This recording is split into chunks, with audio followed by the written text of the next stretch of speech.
400 কোটি টাকার মালিক এই মসজিদে বসে, আল্লাহর ঘরে বসে কোরআন সামনে বলতেছি। বেচারা বলতে হুজুর আমি 400 কোটি টাকার মালিক।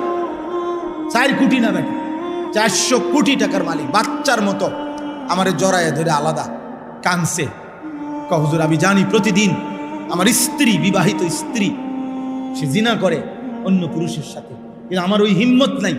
পরিবেশের পরিস্থিতিতে আমি এমন ভাবে বাঁধা, আমি যে বলবো তাকে বাধা দেব, আমার ওই সাহস নেই।